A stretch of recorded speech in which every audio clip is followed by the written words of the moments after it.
Bwana Yesu asifiwe. Nafikiri leo katika kujifunza tutajifunza kwamba mtu anapokufa anaenda wapi? Ni kwamba kiufupi tu mtu anapokufa anakuwa chini ya adhabu ya Mungu.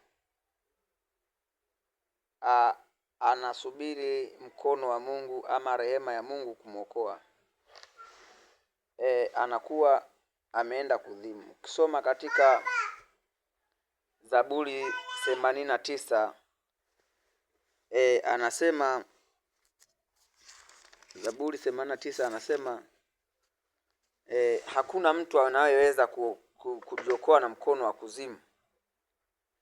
Na ukisoma katika Ufunuo 5 utaona Yohana jinsi ambavyo aliona majina yaliyokuwa kule, alivolia kwa uchungu na akaambiwa, tazama mwana kondoo azichukuaye dhambi za ulimwengu ameshinda.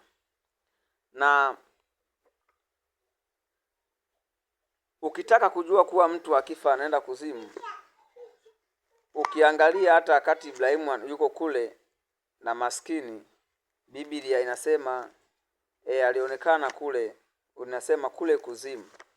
Sasa hakuna mtu anayeweza kustahili kujiokoa isipokuwa tu Yesu ndiye anaweza kukuokoa. Tunasema Yesu kaniokoa, Yesu kaniokoa. Yesu kakuokoa, kukutoa katika mauti, kukuweka uzimani. Maana yake kukuondoa katika kuzimu pindi utapokufa na kukuweka katika uzima wa milele. Na ndio maana katika kubatizwa tunabatiza tukiainisha kwamba Yesu alikufa akafufuka, nawe atakufufua katika jina lake Yesu Kristo. So ni Bwana Yesu tu peke yake ambaye kuzimu alienda na akasurvive na akatoboa na akatoka na ufunguo wa kuzimu. Ni Bwana Yesu peke yake tangu dunia imekuwepo. Kwa hiyo katika maisha yetu yote tunayoishi tunapaswa kupatana na Bwana kweli kweli.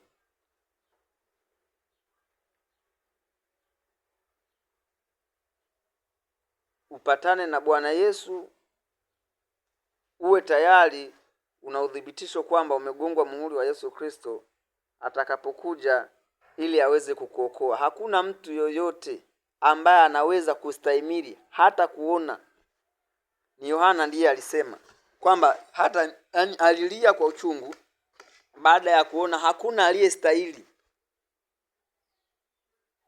Akaambiwa, tazama mwana kondoo aliyeshinda wa kabila la Yuda, yeye ameshinda.